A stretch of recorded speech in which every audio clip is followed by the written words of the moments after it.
We divide 117 by 5 in long division method.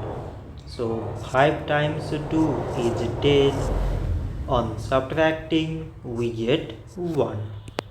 So now we put down this 7 and it is 17.